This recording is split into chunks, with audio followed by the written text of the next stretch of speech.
Mr. President, as Faculty Marshal, I have the honor to declare the 126th Commencement of Carnegie Mellon University as authorized by the Board of Trustees to be in session.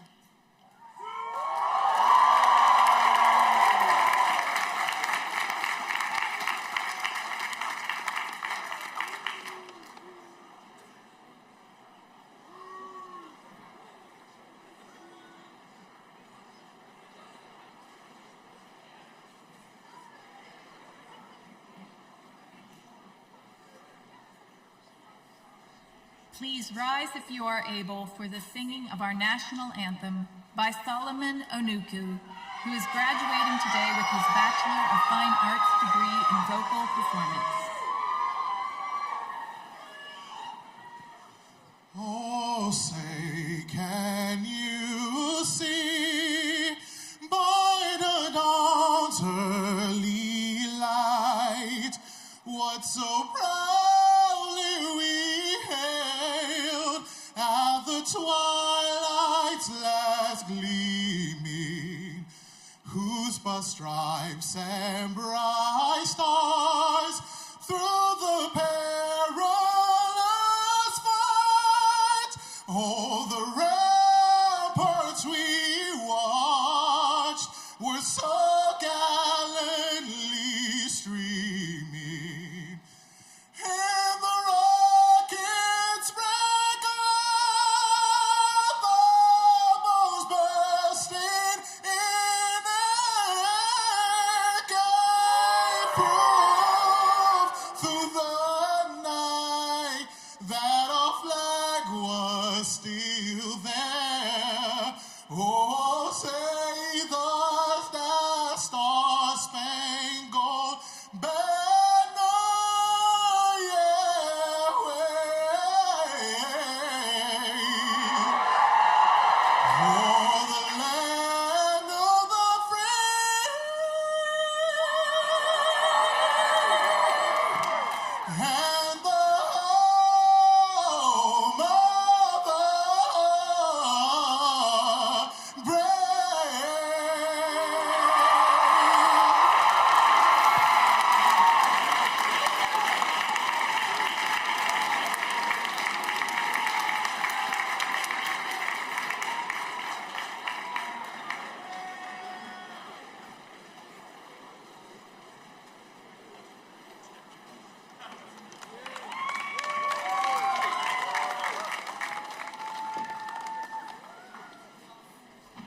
Please welcome the Reverend Jennifer McCurry, Carnegie Mellon University's Coordinator of Religious and Spiritual Life Initiatives.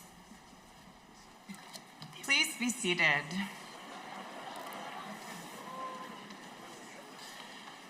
Congratulations, class of 2024.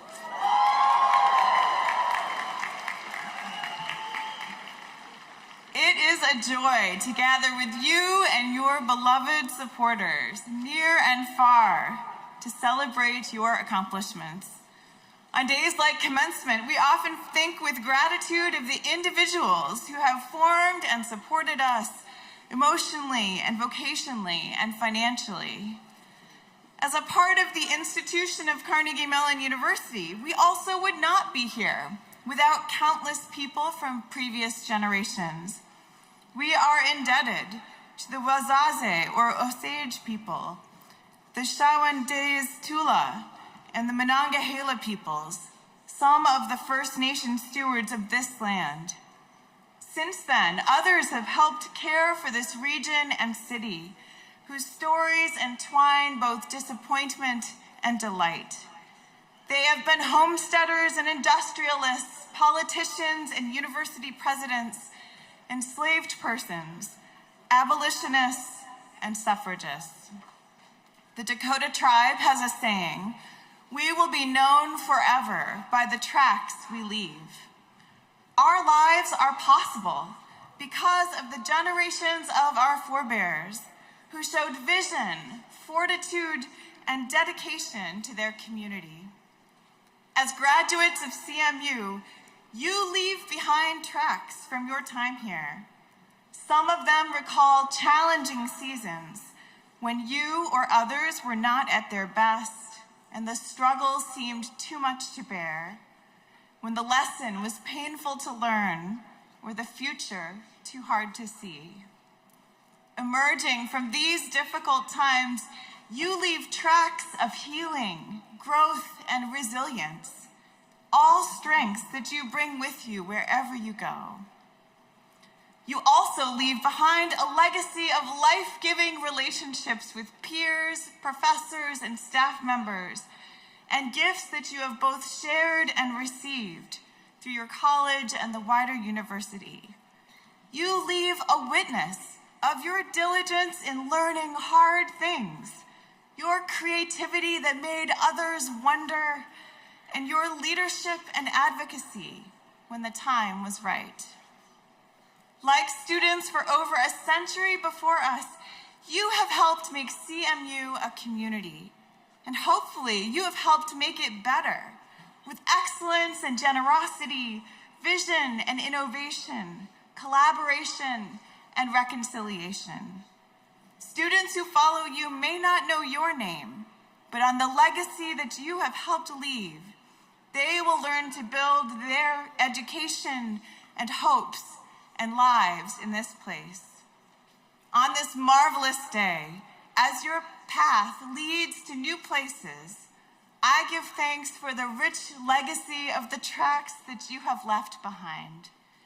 May your work and life continue to leave a legacy that is an immeasurable gift, blessing you, your community, and the world around us.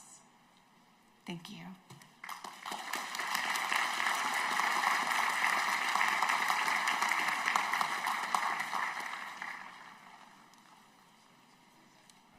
Please welcome the Chair of Carnegie Mellon University Board of Trustees, David Coulter.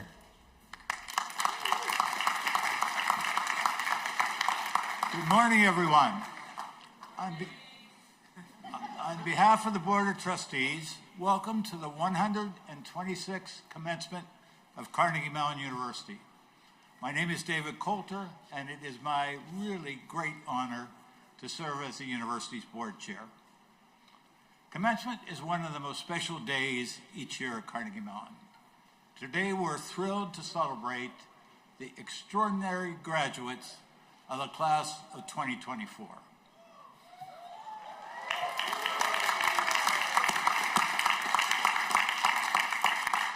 We'll have more opportunities to clap even harder. It's wonderful to see the thousands of participants and guests here in Gessling Stadium in Pittsburgh.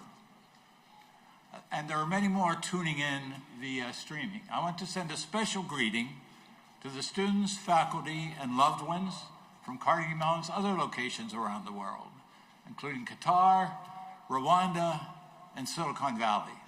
Welcome. I begin my remarks with congratulations for your very big accomplishments.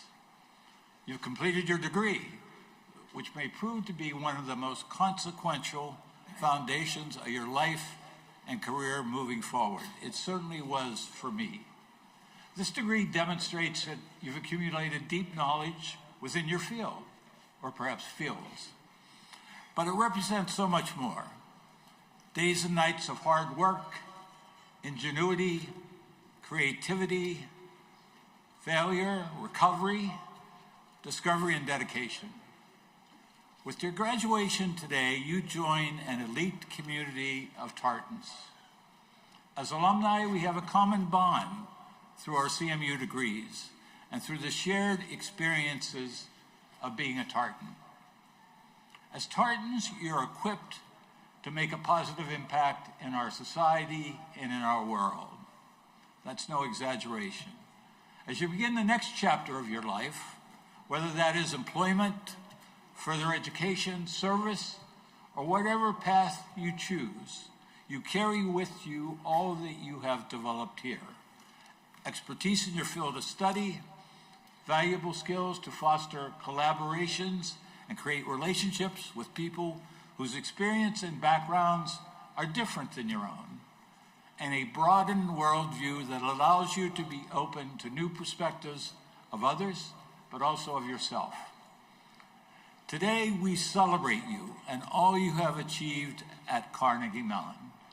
But becoming a CMU alum also brings some responsibility. So I'd like to offer a bit of a challenge or charge. Your Tartan affiliation will bring you distinction and open doors, certainly. A Carnegie Mellon degree and your relationships within this incredible community will create opportunities for the rest of your life. You represent an institution and a brand that is global.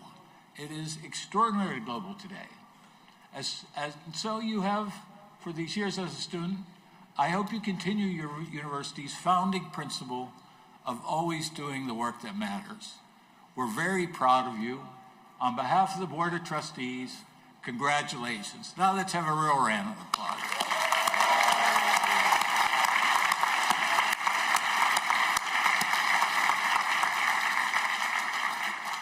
You're going to have to do better when Farnham gets up here.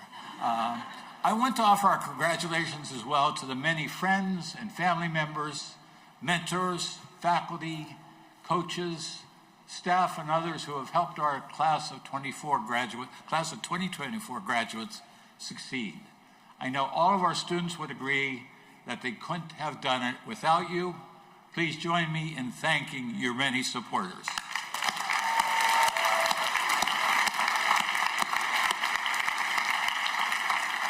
And of course, on this Mother's Day, I'd especially like to acknowledge all of the mothers, grandmothers, stepmothers, adopted mothers, chosen mothers, mothers-in-law. Happy Mother's Day.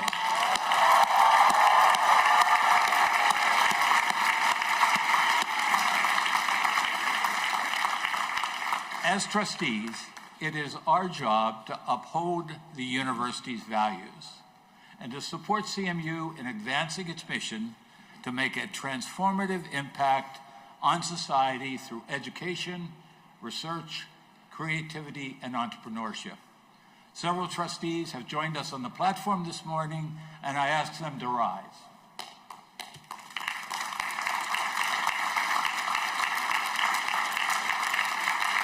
Thank you. At this time, it's my privilege to introduce the leader of this great institution, Farnham Jahanian.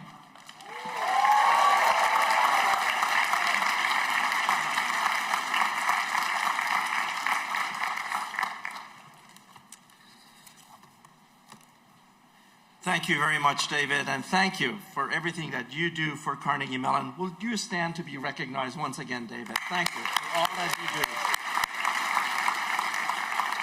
Our community is grateful for your dedication and service to CMU, including serving as chair of our Make Possible campaign.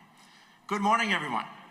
It is so wonderful to be with you on this special day, and congratulations to our graduating class of 2024.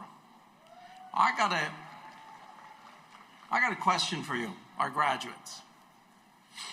Are you excited to be here?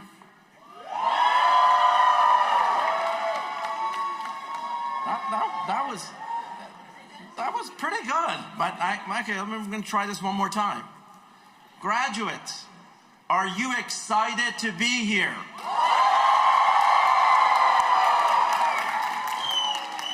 All right, that's much better, much better. On a serious note, commencement is an incredibly special moment for our community. While we're here today in celebration, I want to begin by acknowledging the global context that has made the past year deeply challenging for society. A number of ongoing conflicts, most notably in the Middle East, Ukraine, and other places, are profoundly impacting members of our community with ties to those areas. Indeed, it's heartbreaking for all of humanity to consider the uncertainty, fear, trauma that people in these regions must be experiencing. Our hearts ache along their side as we offer compassion and support to those lives that are forever altered by the harsh realities of the conflict. As we gather today and celebrate your next steps into this world beyond Carnegie Mellon, we do so with hope for a more peaceful future for all.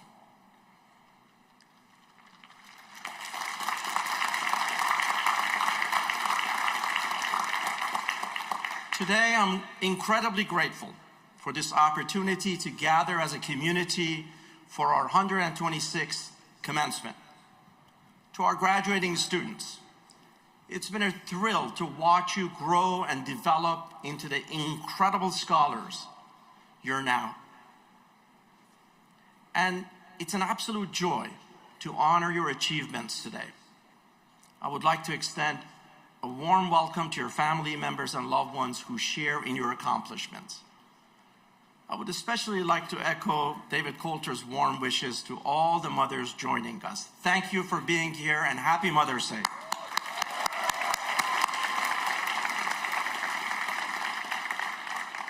On behalf of the entire university community, I also wish to extend my gratitude to CMU trustees for their service, for their passion and commitment to Carnegie Mellon. I also want to congratulate the faculty and staff who have guided our students along the way. Your commitment to our students and their success is unparalleled. And your contributions are absolutely vital to our university's education and research mission.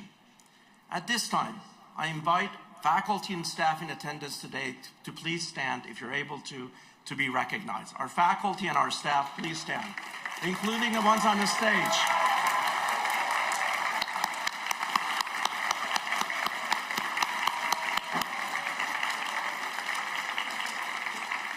Thank you. Please be seated. It is now my pleasure to recognize the faculty members who have recently accepted emeritus status. Like all of our educators, these distinguished individuals are scholars, scientists, artists, and above all, teachers.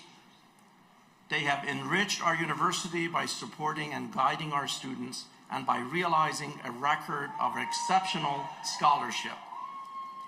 Would the emeriti faculty who are present this morning please stand if you're able to be recognized.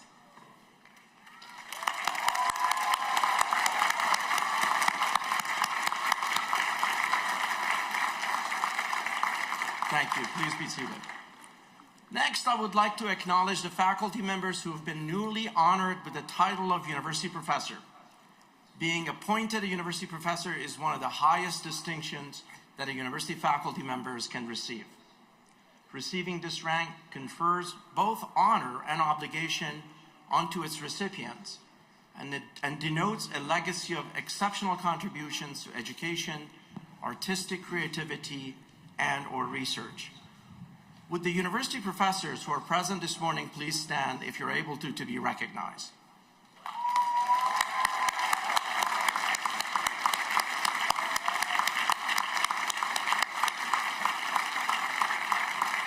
Please be seated.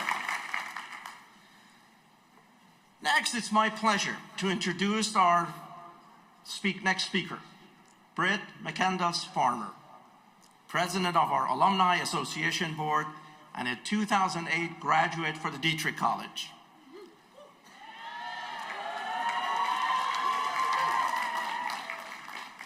Outside of CMU, Britt is an award-winning journalist with career stops at CNN, ABC's Good Morning America, and her current post as digital producer of the CBS News program 60 Minutes. Ladies and gentlemen, would you please join me in welcoming Britt to the podium?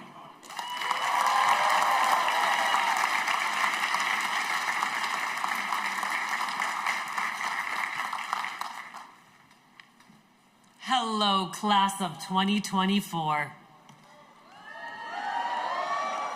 Today is a great day. Today is a triumphant day. Today is the day Carnegie Mellon becomes your alma mater. In Latin, that means nourishing mother, so it feels appropriate that today, Mother's Day, is dedicated to this place, which has helped you grow into the person you are becoming and send you into the world a little bit better prepared. And like a mother, it will be here for you, care about you, and feel proud of you. And we do feel proud of you. Wherever this life takes you after today, I want you to remember the time you spent between Forbes Avenue and Shenley Park. Alumni are the guardians of memory, and your job is to preserve this particular time. As soon you will see, things constantly change on this campus. There will be a day not far from today when you climb the stairs over there near Walking to the Sky, and you look out to see new faces, new buildings, new academic disciplines that don't even exist yet. So right now, take a minute to take in the moment. Absorb this time and place. Lock in the friends sitting next to you this morning, the pride on your parents' faces, the clouds in the sky, because there are always clouds in the sky in Pittsburgh. Come on, Pittsburgh! Build your mind's time capsule, because you will return to it for years to come. These are the stories you will tell when you come back to Carnival in a year, 5 years, 20 years, 50 years. When you return to this campus, you can say, this is how it was. These are the people who once walked the cut. These are the ideas they dreamed, the research they conducted, the code they wrote, the tears they cried. Some more tears they cried. The pandemic they endured and the Zoom classes they had. The people they loved, the causes they fought for, and the rover that they launched into space. And in 5 years, 20 years, 50 years, the students who are to be on this campus will listen intently from their hologram projection and know it was you who paved the way. One thing that won't change is that Carnegie Mellon is yours. You have helped make it what it is today, and you take a piece of it wherever you go next. It exists in each of you, molded from your own unique experiences. Carnegie Mellon is your triumphs, your struggles, your friends. When you leave this stadium, all that goes with you. Because along with your degree, you're all getting something else today. And that is the title, Carnegie Mellon Alumni.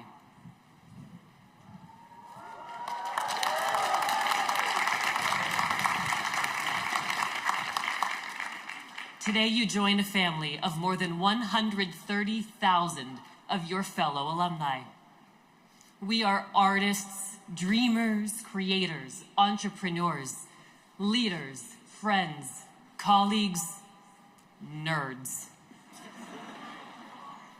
We're Nobel laureates and Academy Award winners. We are global, and we are forever linked by the common experience of spending our formative years at this place. I encourage you to leverage this network of CMU grads. Look us up in whichever city you go to next. Stay connected to the networks and student organizations that are meaningful to you. Thousands of your new family members are out there waiting to connect with you, and these connections may lead to advice, mentoring, employment, continued learning, business opportunities, or even just friendship and fellowship from people who get you and know that the fiercest mascot wears a kilt. As alumni, your relationship with the university will evolve. Once exams are in the rearview mirror and the hub fades from memory, you'll come to see CMU and its people in a new light. It's a different place when you're not stressed out by finals. And Carnival is even more fun when you don't have to worry about class on Monday. Whether you see your time here as the most amazing, the most challenging, or a little bit of both, I hope that you continue building relationships, both with your fellow alumni and with Carnegie Mellon. Relationships built on intellectual curiosity and collaboration, willingness to tackle hard problems, and passion for keeping your heart in the work. On behalf of the entire alumni community, congratulations, class of 2024. You are always invited to come back to where you sit today, because Carnegie Mellon is your home. Kilts, clouds, rovers, and all. It is now my honor to introduce this year's student speaker, Sarah Chen.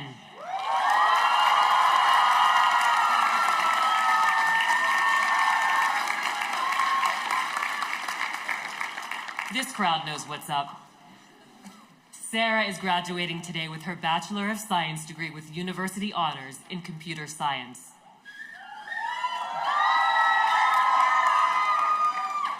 Among the many, many things she did while at CMU, she served as teaching assistant, was elected president of Delta Gamma and the Global Business Brigades, and was involved in spring carnival traditions, including both booth and buggy. She has also completed internships with IBM and Datadog, where she will begin work this summer in New York City as a software engineer. Please join me in welcoming Sarah Chen.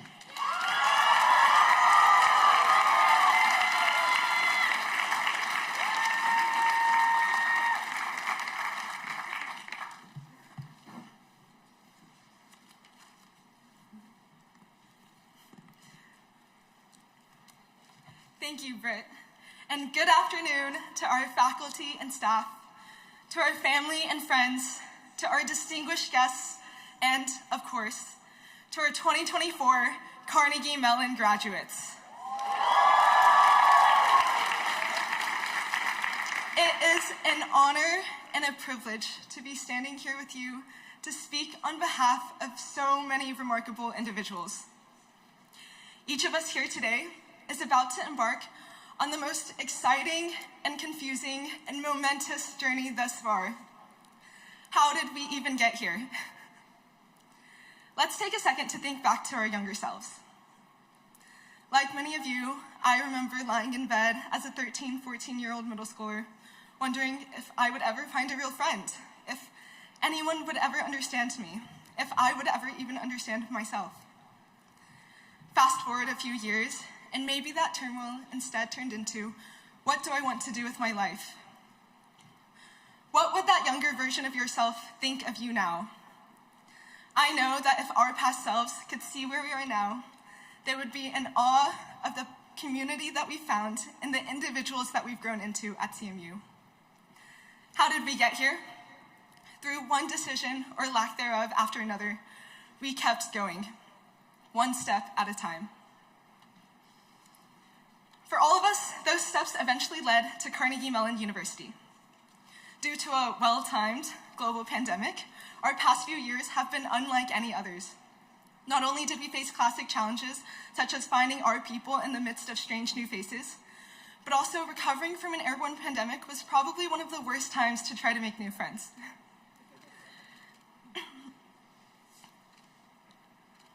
Meetups were difficult when we were supposed to be isolating at home, but when we couldn't show up for each other in person, we showed up on video calls. We showed up at 5 a.m. because our time zones didn't align, and when we came back in person, we kept showing up, spending the past few years working hard to rebuild and better our traditions, such as in booth, buggy, traveling abroad, student organizations, and more. We navigated the ever-present shifts around us, trusting that we had what it took and coming back together as a stronger community. Through it all, these struggles only deepened our understanding of solidarity and friendship. It was in these chance moments, like when the Instagram DM sent to someone before coming to campus began a friendship that'll now last a lifetime. It was in these chance moments where we understood the value of a friend and the importance of a community. Our community at Carnegie Mellon University is incomparable to any other. Whether it be the friendly faces every morning at the exchange or the patience and guidance of our advisors, CMU faculty and staff have cultivated for us a transformative university community committed to diversity, collaboration, and opportunity to achieve our full potential. It was in moments like my computer science algorithms lecture, when I'm listening to my professor explain what a display tree is, and I realized right then that it is in fact my professor, Daniel Cedar, who invented these very data structures. It was in moments like these when I realized just how unique our environment truly is. Professors, coaches, TAs, mentors, alumni have given us the knowledge and guidance in various impressive fields, whether that be in the arts or the sciences or both. And through this, we are empowered to understand, identify, and solve the problems that await. Alongside the academic, as Tartans, we take it not just a step farther, but literally out of this world. With our creativity and dedication, we are sending robots into space. We are writing and directing and bringing to stage stories from all realms of the world. We are leveling and building and crafting booths within just a few days. We are creating art. We are lifting each other up, and we are making an impact in everything that we do. We carry that impact forward through our Carnegie Mellon community and our unique mix of passion, curiosity, and determination. When I first came to CMU, I wasn't sure what I was going to learn, but I was certain that I wanted to use that knowledge to make this world a better place. I felt that I needed to solve world hunger to make a difference. However, after logging into my first Zoom lecture, my professor said something that has stuck with me since. If your goal is to cure cancer, by all means go for it. But to positively change the lives of others, be a good person to the people around you. Be a good neighbor, a good family member, a good friend, and you will have made a world of impact. So we're sitting here now, finally at our commencement, equipped with newfound skills to go out and make our own impact on this world. How did we get here? Our younger selves never gave up. We immersed ourselves in a community that encouraged and inspired us, and we became stronger because of it. Through everything we have faced to reach where we are now, we have gained the skills and resolve alongside each other to tackle the future. We are Carnegie Mellon graduates. We are in this together, so let's go and change the world. Thank you.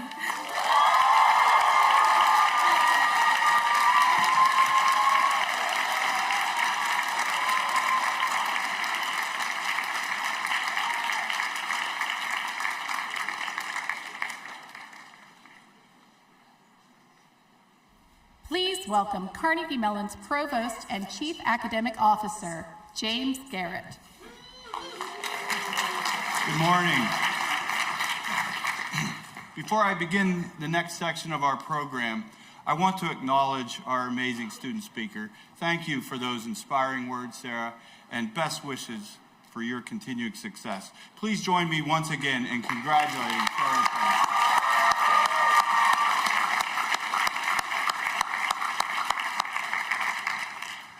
As part of today's ceremony, we are honored to present special doctoral degrees to individuals who have had extraordinary impact on the arts and humanities, business and technology, defense and society. Recipients of these honorary degrees have reached preeminent levels of distinction in their fields, advancing knowledge, enriching culture, or improving the human condition. While you will learn about each recipient today, I invite you to view the full biographies of this year's honorees on the Commencement website. Now I will present the candidates and cite the achievements that honor this merit. Then President Johanian will award all candidates their degrees, and together they will receive their doctoral hoods. Will Charles L. Evans please come forward?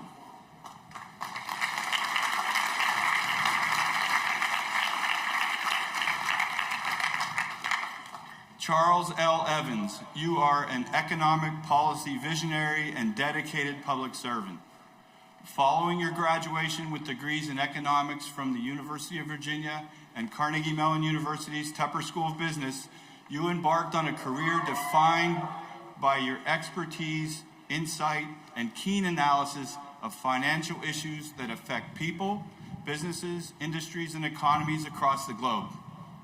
For more than 3 decades, you served in increasingly critical roles on the staff of the Federal Reserve Bank of Chicago, culminating in your leading the organization as its 9th president and chief executive officer for 15 years until your retirement in 2023.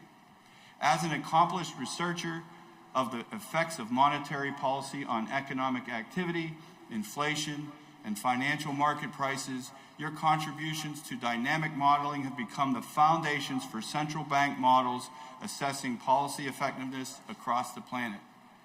As an advisor to the Federal Open Market Committee for decades, you advocated for transparency and a threshold-based approach to policy moves and forward guidance, resulting in the adoption of the Evans Rule that still guides decision-making with worldwide importance. As Jerome Powell, chair of the Federal Reserve of the United States, said upon your retirement, he is an example of the very best in public service. Charles L. Evans, for your influential thought leadership of global economic policy and contributions to society through decades-long government service, Carnegie Mellon is proud to award you the honorary degree of Doctor of Public Service.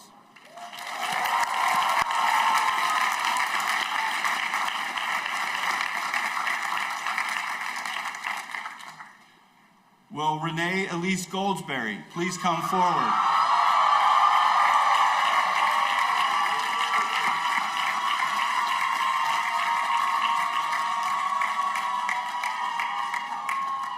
Renee Elise Goldsberry, you are a talented star of stage and screen who creates complex characters that span the full range of human emotion and experience.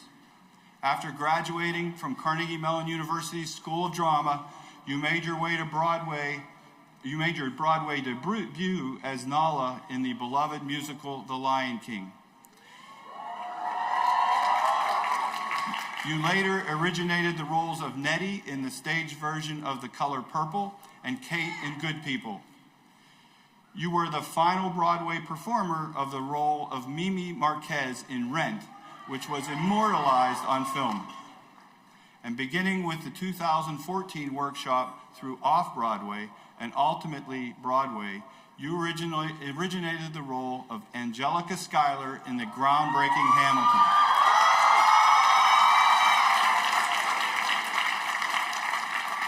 A generation-defining theatrical experience that holds the record for the most nominated production in Tony Awards history. For this iconic role, you won the Tony Award for Best Featured Actress in a Musical, as well as a Grammy Award, Drama Desk Award, and a Lucille Lortel Award. Your performance was captured in a live stage recording and released on Disney Plus in 2020, earning you an Emmy Award nomination for Outstanding Actress in a Supporting Role. On screen, you have starred in films including Waves, The House with a Clock in its Walls, and Anything's Possible, and portrayed the title character in the immortal life of Henrietta Lacks. You also have received acclaim for your extensive career of memorable roles on television, sparring as Assistant State's Attorney Geneva Pine on The Good Wife, and leading the rebellion as Quellcrist Falconer on Altered Carbon. Early in your career, you created the character of Evangeline Williamson on One Life to Live, for which you received 2 Emmy nominations and 2 NAACP Image Award nominations. You currently star as Wiki Roy in Girls Five Eva, for which you received a Critics' Choice nomination for Best Actress in a Comedy Series. You are also a classically trained singer-songwriter and musician, enchanting audiences as a solo act and with symphony orchestras across the country. Renee Elise Goldsberry, for your esteemed contributions to arts and culture through indelible and definitive performances, Carnegie Mellon is proud to award you the honorary degree of Doctor of Fine Arts.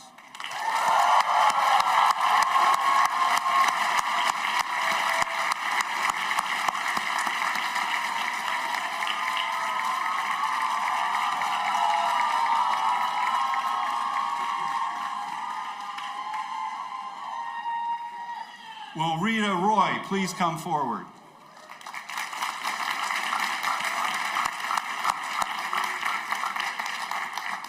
Rita Roy, you are a transformational leader with a passion to provide the people of Africa with the resources to build a brighter future and be a part of the technology revolution.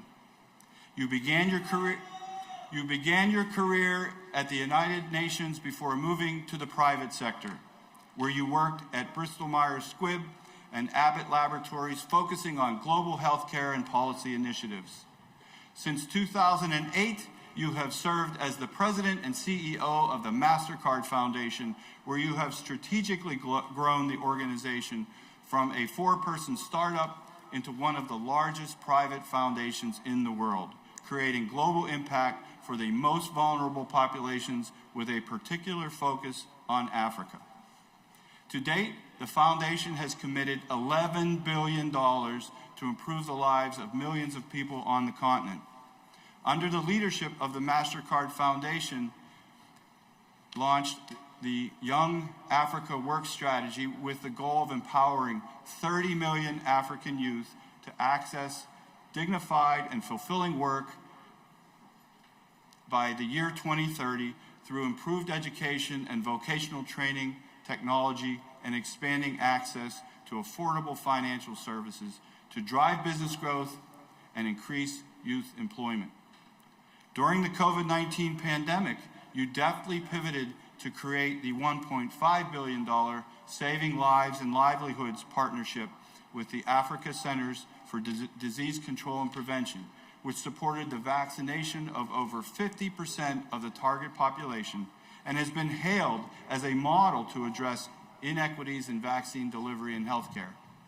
The initiative has continued, currently working to ensure the long-term health security of Africa by strengthening public health systems and building a robust regional vaccine manufacturing capacity.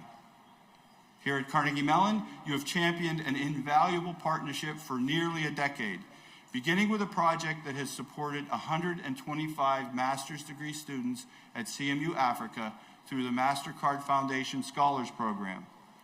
In 2022, you facilitated an extraordinary expansion of this partnership with one of the largest investments in Carnegie Mellon's history, perpetually endowing CMU Africa programs and expanding the number of students who will benefit from an advanced degree in the technology fields that will drive the next century.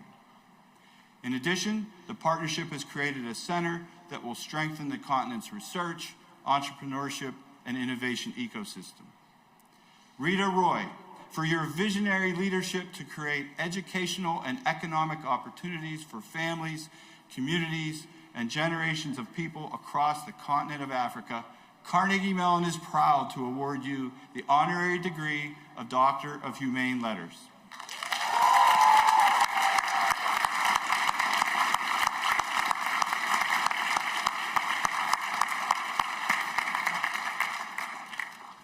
Will William D. Strecker please come forward?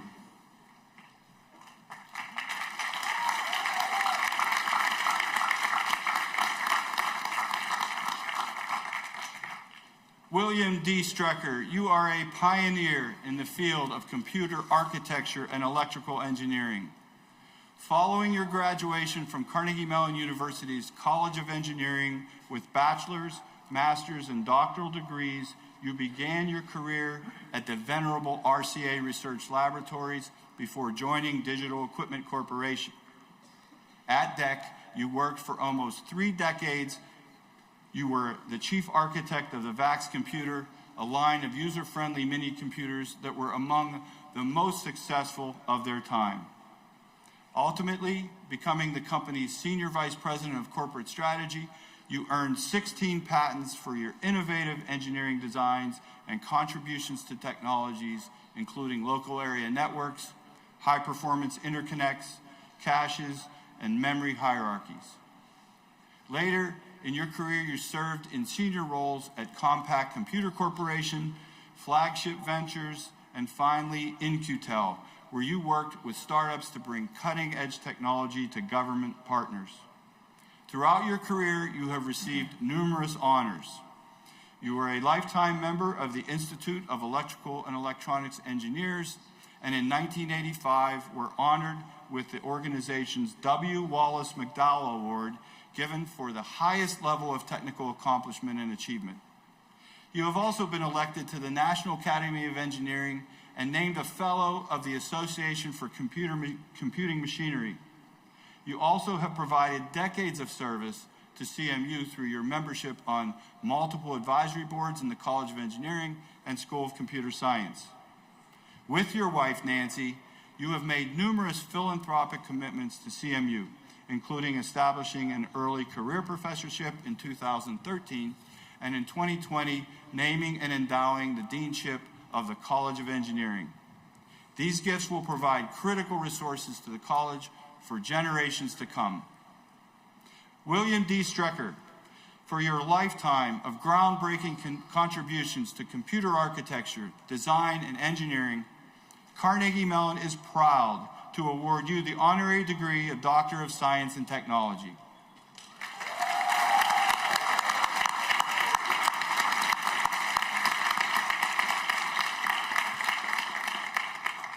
Charles Evans, Renee Elise Goldsberry, Rita Roy, William Strecker, by virtue of the authority granted to me by the Board of Trustees, I hereby confer these honorary degrees upon you with all the rights, honors, privileges, and responsibilities pertaining thereto. Congratulations.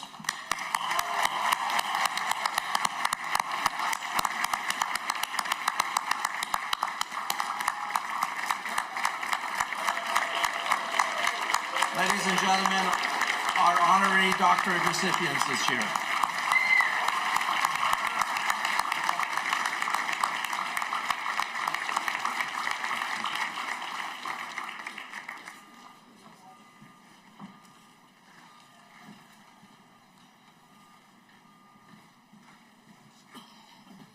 It is now my distinct pleasure to introduce our keynote speaker for the 126th commencement, Rita Roy.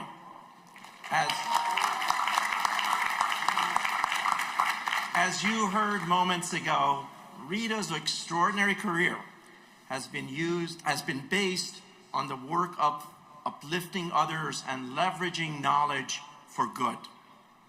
Rita is the president and CEO of the MasterCard Foundation, which is devoted to promoting education and financial inclusion to catalyze prosperity in developing countries.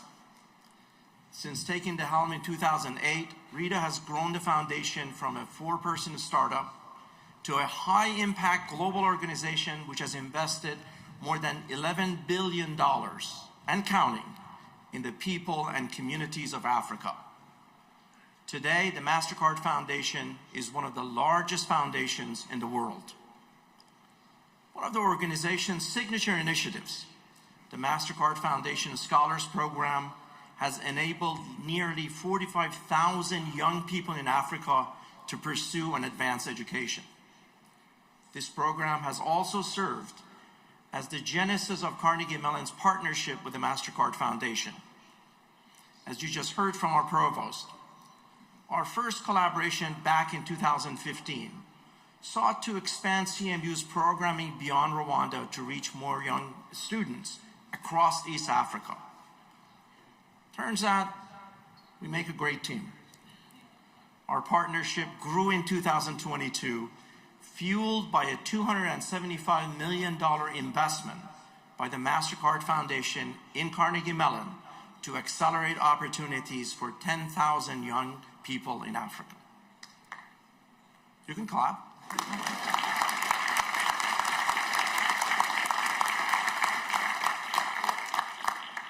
Our shared vision, developing the next generation of leaders to drive the continent's digital transformation, is both ambitious and sweeping. Our partnership with the MasterCard Foundation has funded an endowment for CMU Africa programming that supports hundreds of scholars each year. In the next few years, Tartans in Rwanda and here in Pittsburgh have worked alongside or the staff from the MasterCard Foundation to help transform this bold dream into a reality. On a personal note, I've come to know Rita as we've forged and grown our partnership over the years. She is a compassionate and visionary leader who has embraced the urgency of the moment. Her career is a masterclass in leadership, done well. And her singular dedication to the betterment of humanity is a powerful force multiplier for good. And in case it's not obvious, her commitment to growing access and opportunity and investing in future generations is unrelenting. Rita, I'm honored to call you a friend. Everyone, please join me in extending a warm welcome to the President and CEO of the MasterCard Foundation, Rita Roy. Rita.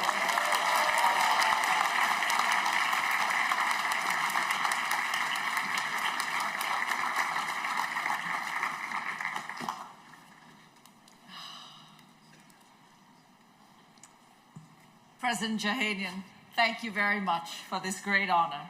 And for the trustees, the faculty, the staff, thank you for devoting yourself to this remarkable community. To all the moms, happy Mother's Day. Happy Mother's Day.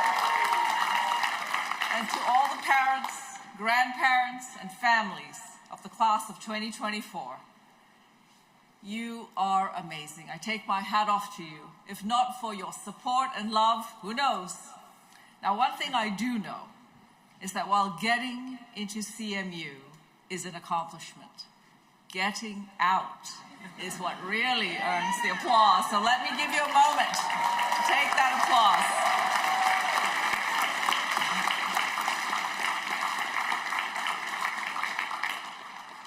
Class of 2024, I am proud to celebrate you as you take your place in this complex, tough, but wonderful world.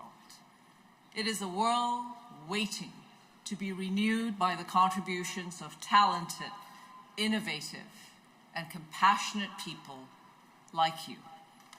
So my message today is very simple. As you step out into this world, be open to the improbable story. The ones where the storylines aren't straight and where the next chapter has yet to unfold. Be prepared to live your improbable story, because that one will be your best. My own story is highly improbable.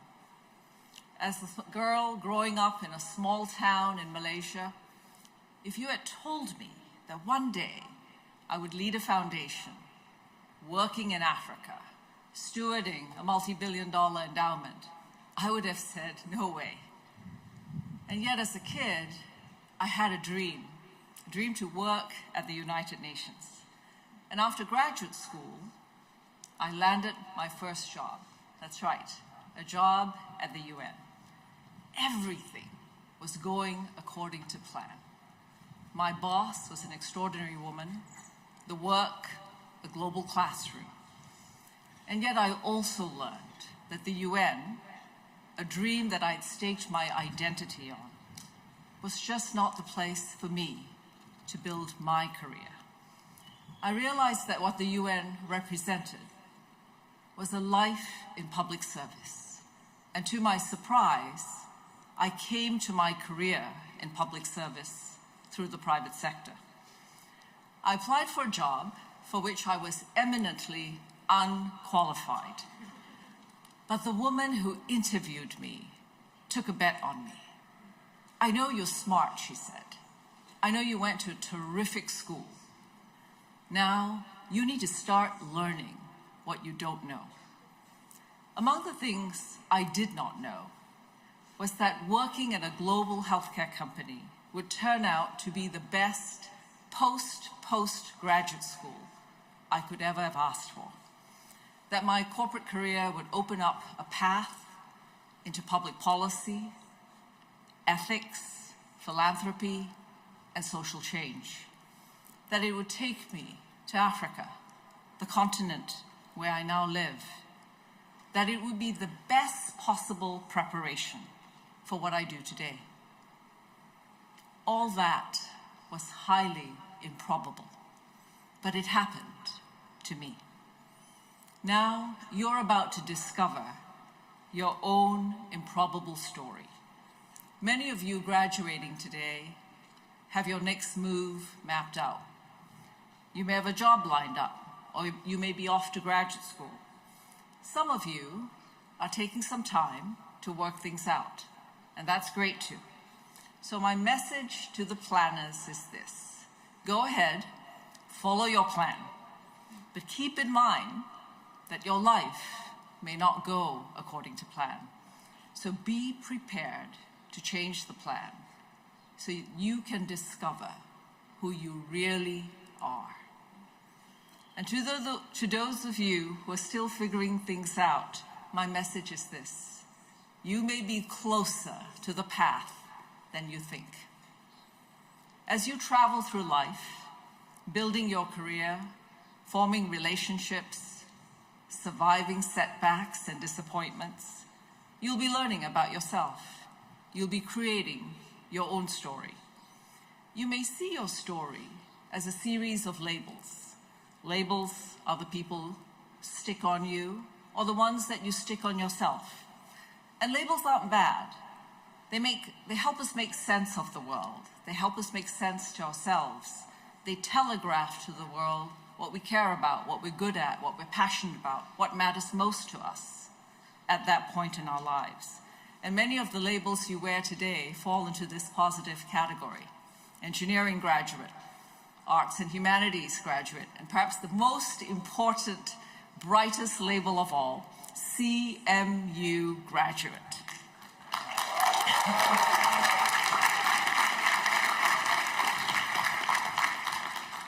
Sometimes you'll need to recognize when a label isn't working for you, when it's limiting you from learning something new, when it's preventing you from seeing yourself in a fresh light. These are the moments when a label is holding you back from growing. There'll also be times when life throws you a curveball, an unanticipated event, where the label you're given is not the one you chose. This is when you may have to confront other people's prejudices, or simply recognize that they have their own limitations in how they see the world. Early in my life, I had to move past labels that were given to me to believe that there was more to my life, more ahead to learn and to achieve. In the country where I grew up, my identity card said other. It told the world I was a minority. In the country that I came to, the label was immigrant. Today, I call myself a global citizen. I have journeyed from being the scholarship kid to honorary doctorate recipient.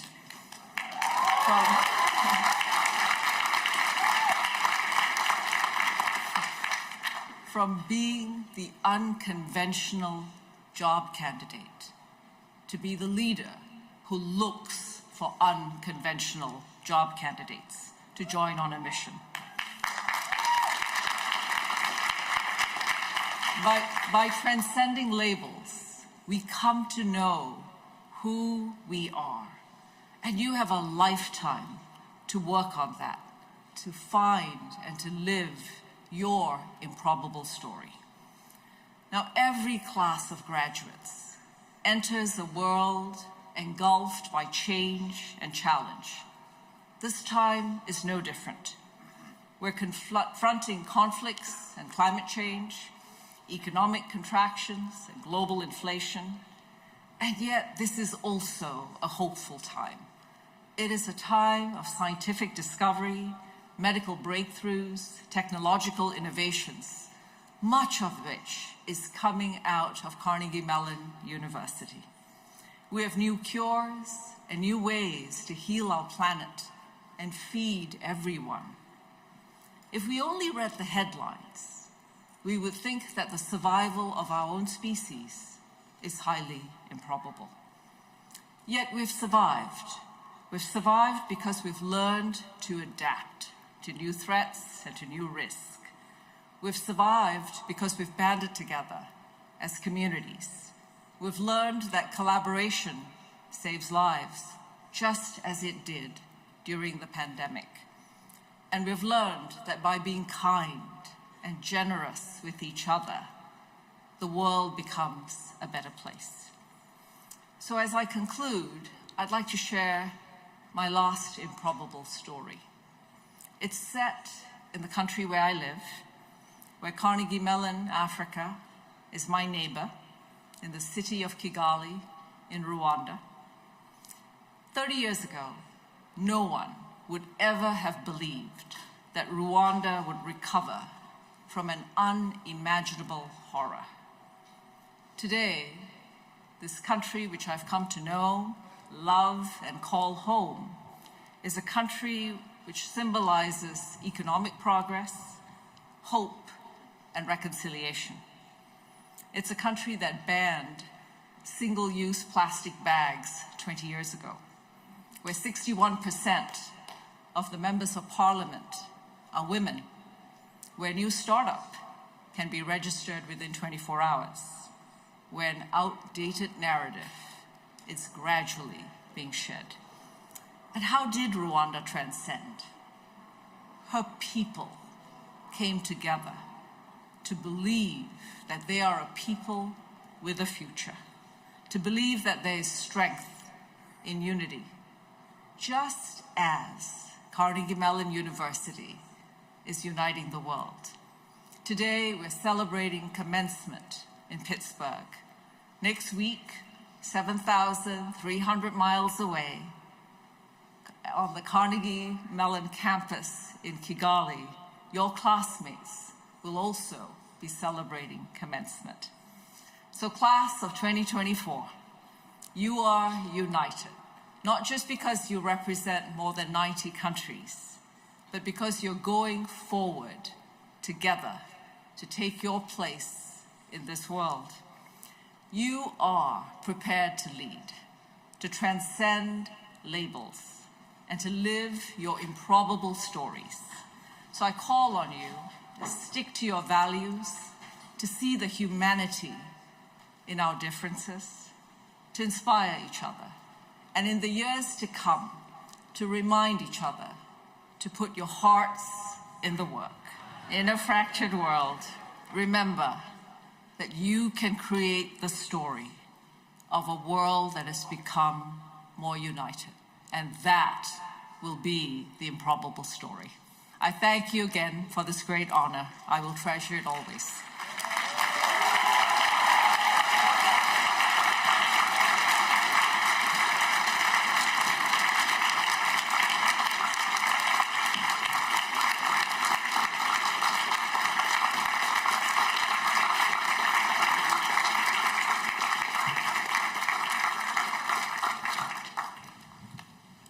Wow, Rita, I'm not surprised.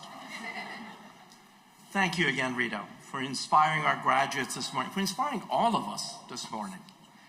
Your career and your leadership sets an incredible example for the class of 2024. Let's have another round of applause for our keynote speaker, Rita Roy.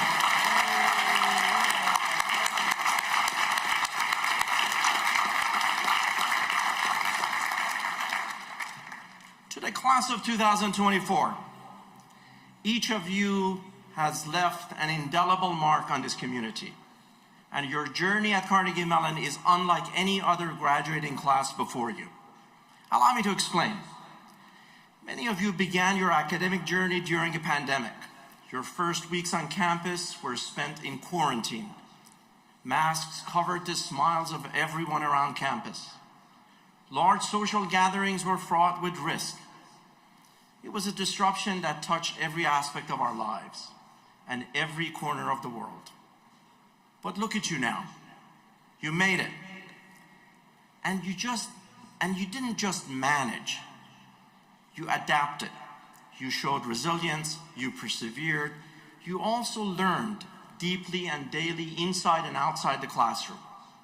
You demonstrated that interdisciplinary learning and collaboration in the 21st century looks like creative, daring, and full of unexpected discoveries. And along the way, you gained a stronger sense of community and lifelong friendships. You made extraordinary contributions to the fields of study and to our university. You conceived new worlds in art, design, and the humanities, and advanced cutting-edge technologies like robotics and AI. And your research forged new ground in science, engineering, policy, business. You also continued beloved campus traditions like Scotch and Soda, sweepstake, booth, and the Spirit Fashion Show, and became the first student team to develop and launch a lunar rover, IRIS, toward the moon. But that's not all, of course. You opened the first student-run dining operation, cleverly named Capital Grains. You competed fiercely as student athletes, earning All-American honors and bids to the national championship tournaments, NCAA national championship tournaments. You know, and some of you even became NCAA national champions. Yes. I'm talking about our seniors on our men's golf team who earned their first NCAA national championship in CMU history.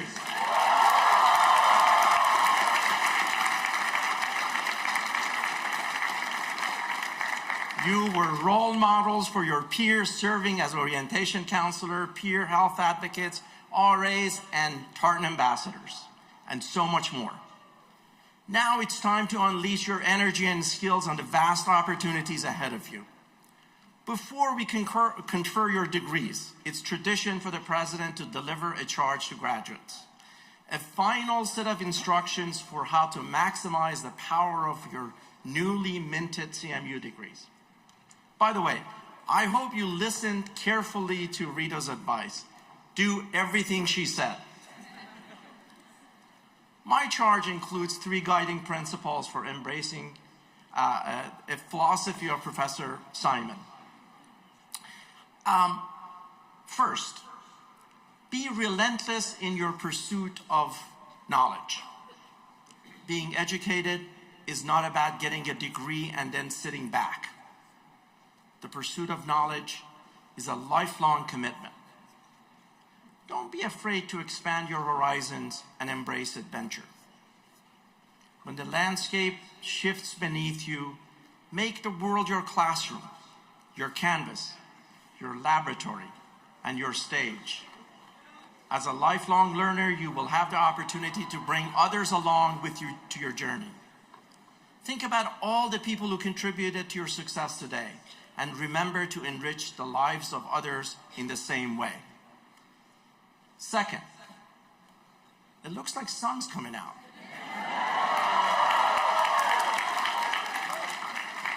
So you should know, especially for the families that are here,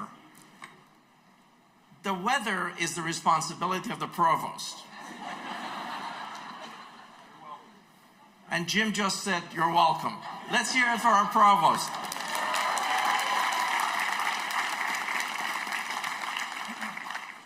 Back to my 3 guiding principles. Second, seek out perspectives others than your own. In a world that seems to be increasingly divided, it's more important than ever to find ways to forge common ground. Be open to exploring different points of view, which will help you create better ideas and stronger solutions. And be prepared for the fact that along the way, you will encounter ideas that will challenge you. It may be difficult and uncomfortable to consider these perspectives, but these ideas are not defeated by suppression. They're defeated by better and more persuasive ideas. I urge you to embrace the power of free speech and to commit yourselves to the arduous task of building bridges of understanding through civil discourse. This is foundational to our democracy, and it is vital to helping our society grow closer.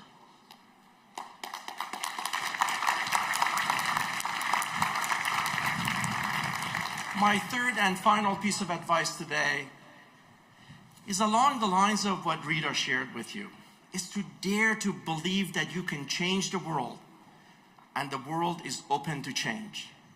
There are many reasons to feel pessimistic about this state of the world today. You know this. Violence, war, climate change, injustice, and so on. But I want to remind you that our future and your future is still being written. The potential to do good in this world is everywhere. There are many more stories to tell, and there are many problems that we can tackle together. Every day, we're at the precipice of transformative change. Sometimes this moment is big and obvious, but often it's small and simmering away in diverse corners of the world, where people like you are quietly shaping society. Have faith in yourself and have faith in your future. Graduates, you have all the training and intellect needed to strengthen society in so many transformative ways. I'm truly excited for you and for the future. Your lifelong relationship with Carnegie Mellon is just beginning, and we look forward to following your success in the years ahead. Once again, on behalf of the entire CMU community, congratulations to our graduates of class of 2024.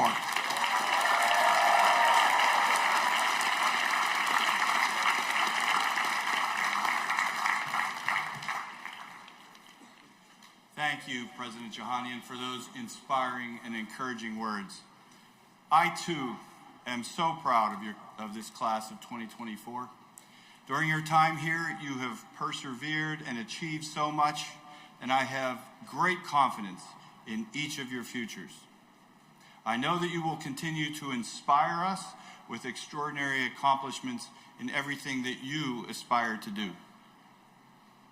We will now begin the formal conferral of degrees for the students in the class of 2024 who have duly completed the requirements of their programs to the satisfaction and approval of their faculty members.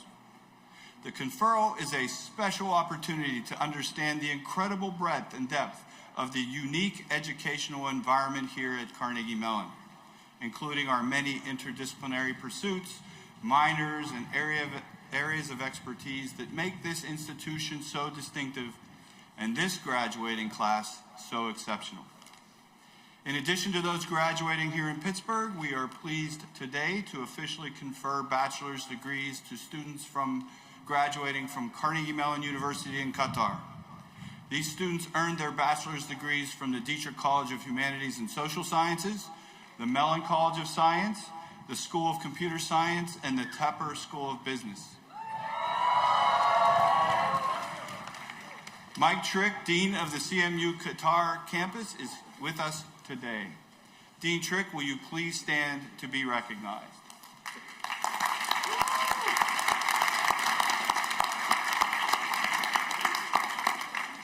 Now I want to begin by acknowledging the achievements of this year's group of doctoral candidates. These outstanding scholars are receiving their academic hoods during the department diploma ceremonies throughout the weekend. In earning their doctorates, they have made a commitment to a life of scholarly pursuits and have reaffirmed the importance and prominence of Carnegie Mellon as one of the nation's premier research universities. I invite the doctoral degree candidates to please rise if you are able and be recognized.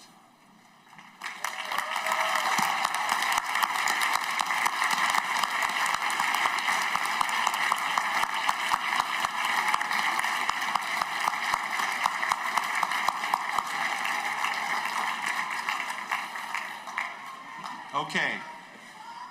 Candidates, I am now going to give you some directions on how this next part is going to work. Those who are able, please stand when your dean asks the undergraduate and graduate degree candidates from your college to rise and be recognized together. And when they ask you to stand up, if you are able, please let's hear your enthusiasm. Okay? When all schools and colleges have been recognized, I will then ask all students to again stand if they are able, at which time President Johanian will formally confer your degrees. So here we go. I will now call on the dean of each school or college to present its candidates for degrees. President Johanian, may I please ask you to join us by the lectern. To begin, I call upon Bill Sanders, the Dr. William D. and Nancy W. Strecker, Dean of the College of Engineering.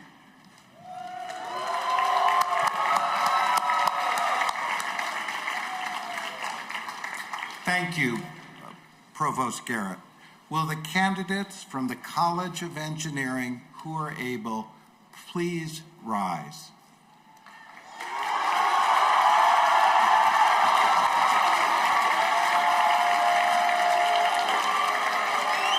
Not bad.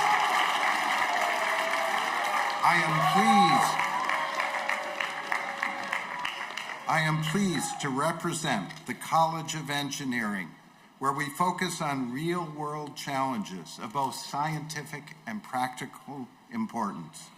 We drive breakthrough thinking and challenges that will transform the economic and intellectual vitality of our community, nation, and world. As engineers, we aim to build the physical world that we all want to live in and thrive in. Mr. President, upon the recommendation of our faculty, I have the honor of presenting the bachelor's, master's, and doctoral degree candidates from the College of Engineering.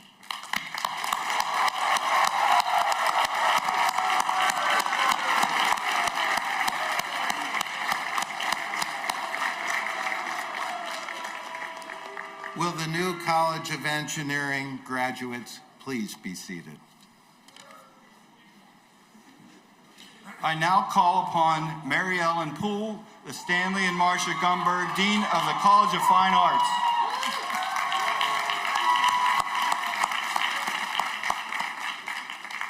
Thank you, Provost Garrett. Will the loud and fierce candidates from the College of Fine Arts, all who are able, please rise?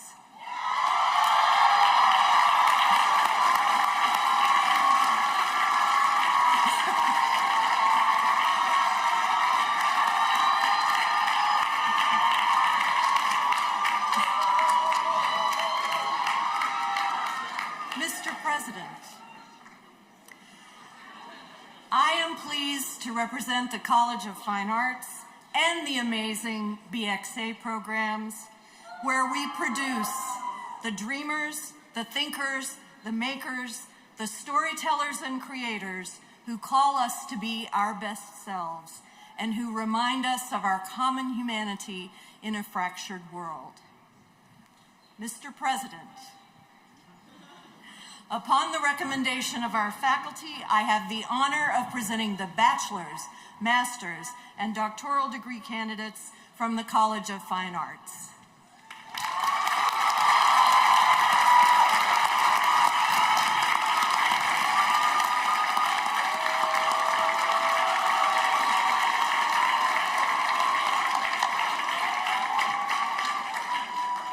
Will the new graduates of the College of Fine Arts, all who are able, please be seated? I now call upon Richard Shinas, the Best Family Dean of the Dietrich College of Humanities and Social Sciences. Thank you, Provost Garrett. Will the absurdly enthusiastic candidates from the Dietrich College of Humanities and Social Sciences who are able, please rise?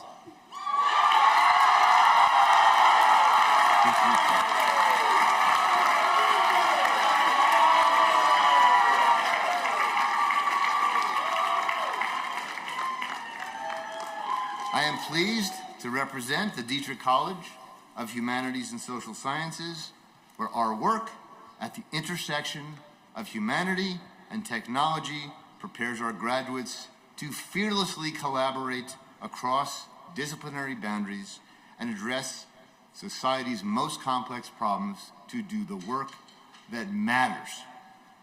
Mr. President, upon the recommendation of our faculty, I have the honor of presenting the bachelor's, master's, and doctoral degree candidates from the Dietrich College of Humanities and Social Sciences.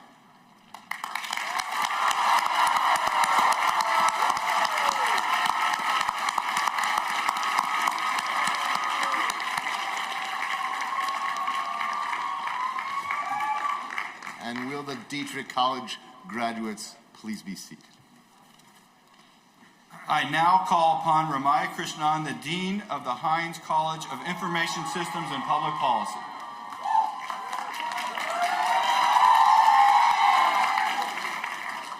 Thank you, Provost Garrett.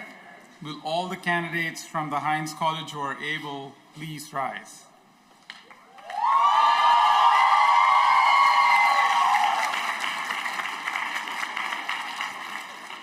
I'm pleased to represent the Heinz College of Information Systems and Public Policy, where we develop the next generation of leaders at the intersection of people, policy, and technology, and hold true to our founding vision to educate students for intelligent action. Mr. President, upon the recommendation of our faculty, I have the honor of presenting the master's and doctoral degree candidates from the Heinz College.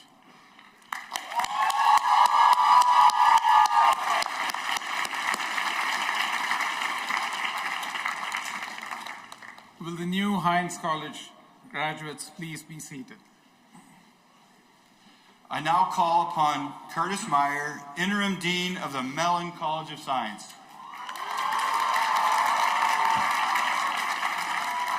Thank you, Provost Garrett. Will the candidates from the Mellon College of Science please rise and let us hear?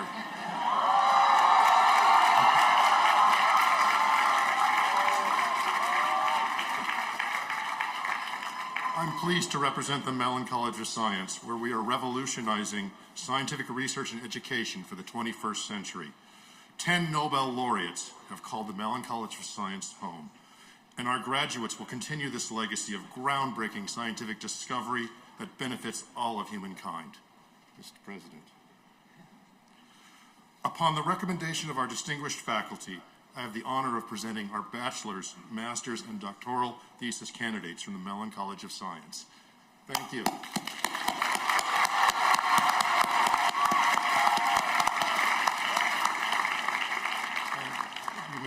If you're able, you may now sit down. Thank you. I now call upon Marshall Hebert, the Dean of the School of Computer Science. Thank you, Provost Garrett. Will all the candidates from the School of Computer Science who are able please rise?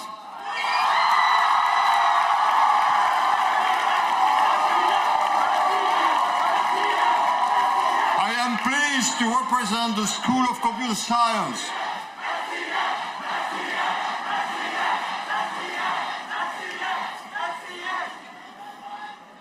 Let's try this again. I am pleased to represent the School of Computer Science, which began at the world's first computer science department. And today is the internationally renowned birthplace of wireless networks, search engines, artificial intelligence, and autonomous vehicles. And we are just getting started.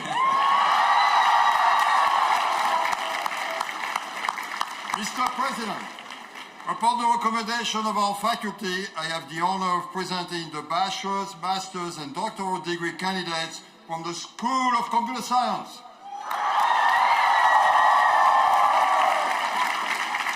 Will the new School of Computer Science graduates please be seated? I now call upon Isabelle Bajou, the Dean of the Temple School of Business.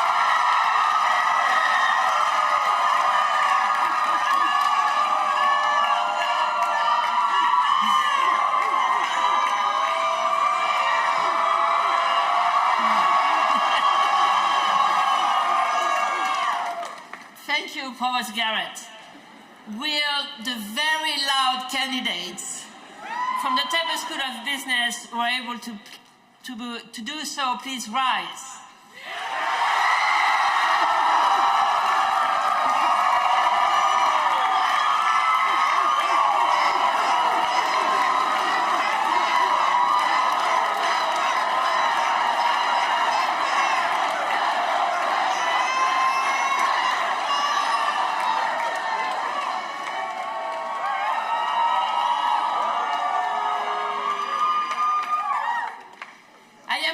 To represent the Temple School of Business, where our legacy includes the invention of management science, and our future is intelligent business.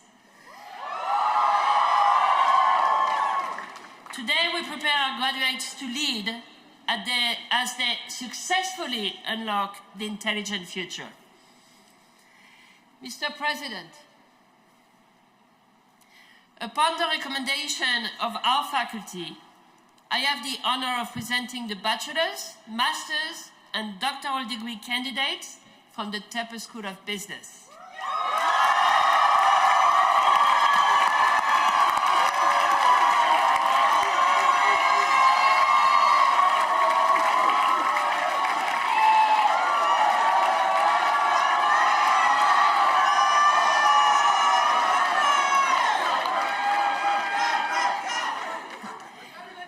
Temple School graduates, please be seated. Carnegie Mellon is proud to lead the world in interdisciplinary research and education and nurture several university-wide inter-college and joint degree programs within our university. On behalf of all the deans and program directors, I will now present the candidates for degrees from these special programs. Will all the bachelor's, master's, and doctoral degree candidates in our interdisciplinary programs who are able, please rise.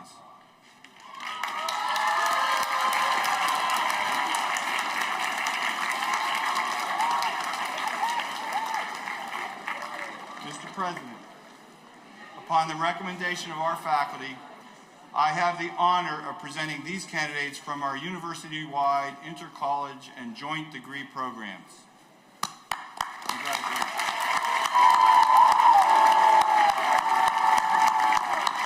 Now this is where it gets different.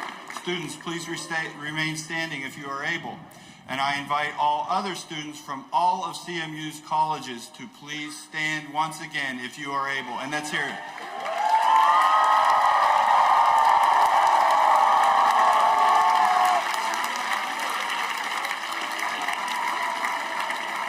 President Jahanian.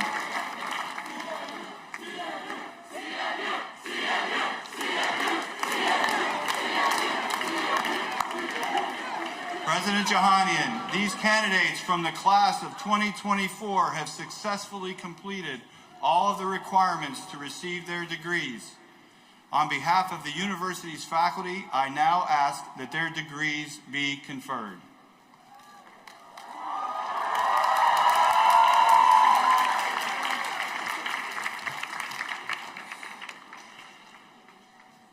Thank you very much, Provost Garrett, for your leadership, and also thanks to all the deans and our academic leadership of the university. Hey, graduates, are you ready? I thought so. By virtue of the authority granted to me by the Board of Trustees, I hereby confer these degrees upon these candidates with all the rights, honors, privileges, and responsibilities pertaining thereto. Today, we are proud to officially call you the class of 2024 CMU alumni. Congratulations, what a marvelous sight.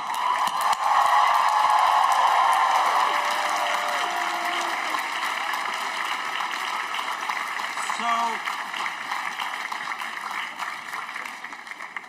graduates, you know, before we wrap up, I started a tradition a couple of years ago to take a class selfie with about 5,000 people. Are you interested in a selfie? Okay, let's do it.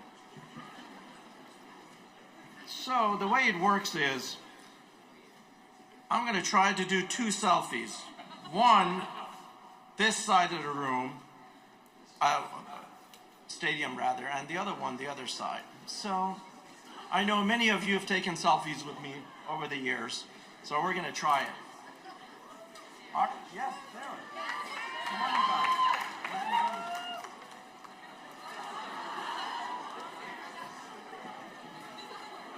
on down. Come on, Hannah.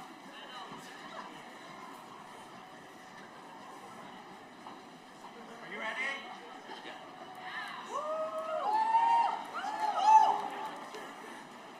Make a lot of noise.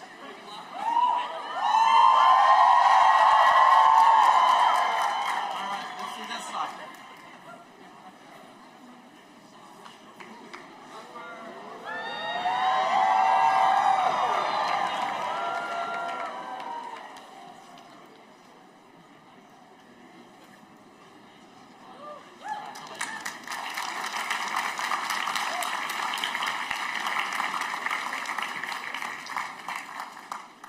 Once again, congratulations on your outstanding accomplishments.